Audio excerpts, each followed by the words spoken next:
around here. There's a bunch of crooks around here. You ain't supposed to be in that jail, boy. Get out of there, man. No, that's a total no, man. Bad coming. Is my salary going up? The Bahamian people got to wake up. This is my 5 cents and I approve this message.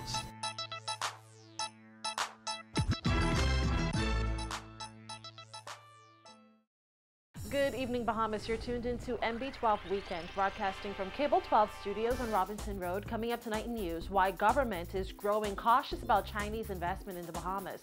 The Prime Minister hints at big changes at the gaming board.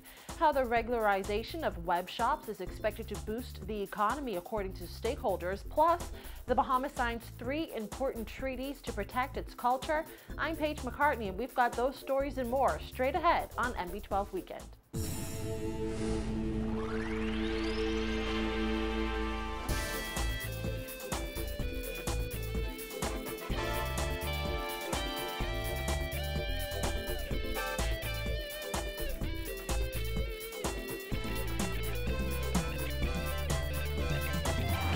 Welcome once again to MB12.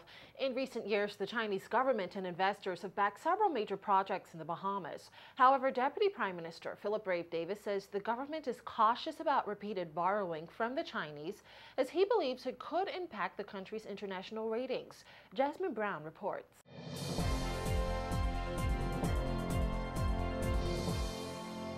Davis insists the government is actively monitoring how much it borrows, insisting it does not want to end up with declining financial ratings.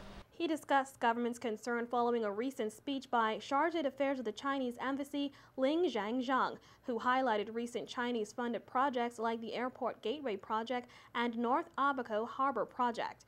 The embassy official insisted those partnerships have proven to be mutually beneficial, saying they hope to continue working together. However, Deputy Prime Minister says before the government accepts any more loans, it will examine the consequences. There is an interest on their part to assist us in our other infrastructural work, but we have to balance that against our national debt. And so we don't want to increase our national debt to the point where it attracts international ratings attention. Bilateral relations were established on May 23, 1977 under the former Ingram administration. Less than 2 months later, the Chinese government opened up an embassy in Nassau. Those political ties have helped attract Chinese investors and construction companies. While the DPM says the government is grateful for all the assistance, he insists there needs to be a balance. We are talking with, yes, they have expressed an interest to help us fund some of our infrastructure projects, but we have to see how we can deal with that without impacting our national debt in a way that may impact our rating going forward. Now, Davis says striking that balance is something the government is committed to doing and is already discussing what is best for the country. Reporting for NB12, I'm Jasmine Brown. With the amended gaming bill set to be tabled within the next 2 weeks, Prime Minister Perry Christie told reporters there will have to be radical changes at the gaming board to prepare for the new law. The amended gaming bill will include legislation for the regulation of the web shop industry and will also allow the nation's casinos to offer online gaming. Christie said more people will have to be hired at the gaming board and foreign experts may be brought in to assist in training. I just know that we have to do a radical restructuring of the gaming board and the agencies that have to deal with these matters. That it has to be really a number of people have to be hired to come in. We may have to recruit 1 or 2 people from abroad initially to train, because it does involve now something that even the casinos are introducing, and they have to bring in personnel from abroad for. Well, the Christie administration has projected it will take in $12 million in taxes from the web shop industry once it's regularized. That's not even half of the initial figure, which was $30 million in taxes. Web shop consultant Phil Galanis pointed out that initial projection was not based on scientific research and was too high of an estimation. However, he says he believes $12 million is much lower than the amount government can actually collect. I think that the government has taken a conscious decision to be conservative in its estimates. I would not be at all surprised if the numbers end up being more than $12 million, but I think it's better to err on the side of caution and to underestimate rather than overestimate and then find yourself in a bigger deficit than you're anticipating. Galana said web shop owners are hopeful government can make arrangements with banks that have voiced strong concern about accepting web shop proceeds. Prime Minister Perry Christie has said that the gaming bill may be delayed by about a week as government waits to hear back from the FATF on financial aspects of the bill. Galana expressed confidence that this issue will not hold up the process of regularizing the industry. At the end of the day, it doesn't do anyone any good if this remains outside the banking system. And so I think that the persons who are responsible for the industry and regulating the industry are finding ways and means by which to overcome those impediments. I think is a positive thing. I think they will find a way.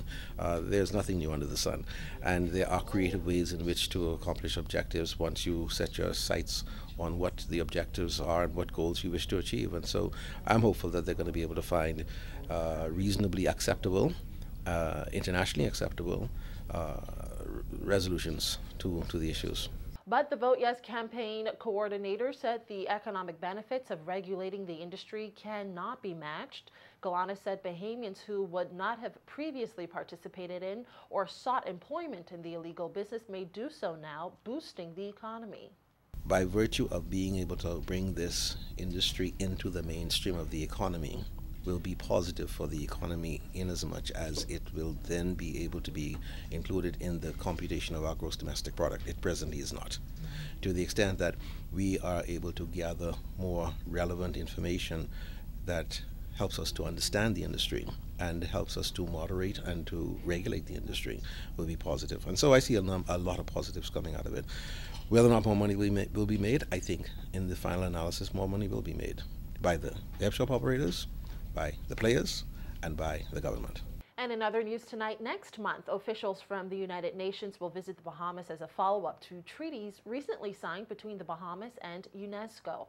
Minister of Youth, Sports and Culture, Dr. Danny Johnson, says the Bahamas recently signed on to 3 major treaties, the first of which protects Bahamian heritage sites. We are the first landfall. We are the gateway to the New World, the place where Columbus landed himself. We have tremendous major wrecks in our waters. We have most lighthouses in the hemisphere. We have, of course, major sites like Clifton Heritage Site, like Preacher's Cave in Eleuthera. Those sites go on a protected list and in the international arena where they are preserved, protected, promoted, and there's funding for them to be maintained.